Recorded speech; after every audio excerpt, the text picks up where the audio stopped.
LPU ప్లేస్మెంట్ల రికార్డులు సృష్టిస్తోంది. Final year student 2.5 కోట్ల ప్యాకేజ్ పొందుతున్నారు. 1700 మందికి పైగా ఎల్పియు స్టూడెంట్స్ 10 లక్షల నుంచి 2.5 కోట్ల ప్యాకేజెస్ పొందారు.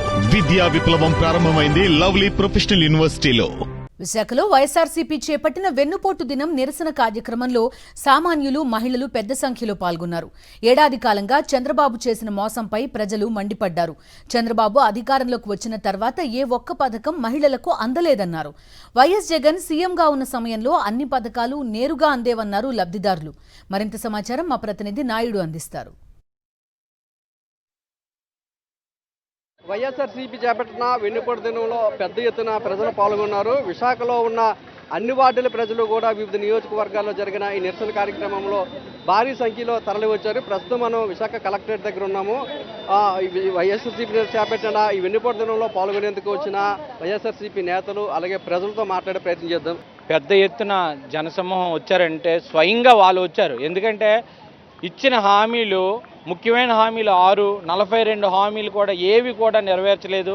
ఎంతసేపు విజయవాడని డెవలప్ చేస్తాను, దీన్నే డెవలప్ చేస్తాను, అలాగే హైదరాబాద్ని కూడా ఆ విధంగా చేయడం వల్ల ఒక హైదరాబాద్లో ఒక్క సిటీ మాత్రమే డెవలప్ అయింది. అలాగే కూడా విశాఖపట్నాన్ని కూడా అలాగే డెవలప్ చేసి విశాఖపట్నం డెవలప్ చేద్దామని జగన్మోహన్ రెడ్డి అనుకున్నారు. ప్రతి ఏరియాని డెవలప్ చేద్దామని. ఈయన మాత్రం ఓన్లీ విజయవాడ వాళ్ళ సామాజిక వర్గం ఎక్కడున్నదో అయ్యే డెవలప్ చేస్తున్నారు.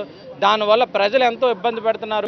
మీకు అమలు అయ్యాయా? చంద్రబాబు వచ్చాక మాకు హామీలు ఏమీ అమలు అవ్వలేదు సార్. కూటమి ప్రభుత్వం వచ్చాక అంతా కచ్చిడి అయిపోతుంది, కానీ సంతోషం అయితే జనాల్లో లేదు. అందులోకి డ్రైవర్లు సార్ వాళ్ళ భార్య బిడ్డలు పోషించుకోవాలని ఎంతో ఎదురు చూస్తున్నారు.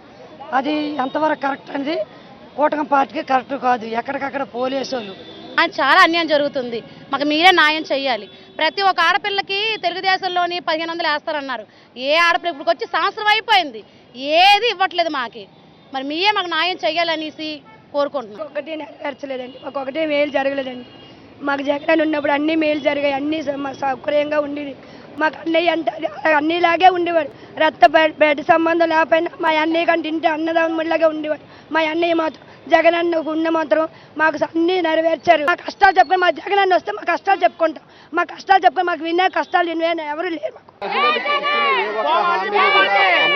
చంద్రబాబు నాయుడు కూటమి నేతలు ఏం సాధించారని దీపావళి దసరా పండుగ చేస్తున్నారని, మహిళలను మోసం చేసినందుకు ఈ పండుగలు చేస్తున్నారని చెప్పి వీళ్ళంతా కూడా ప్రశ్నిస్తున్నారు. వైఎస్ జగన్మోహన్ రెడ్డి అధికారంలో మహిళలంతా కూడా సుఖ సంతోషంగా ఉన్నారని, మళ్ళీ వైఎస్ జగన్ సీఎం కావాలని మహిళలంతా కోరుకుంటున్నారు.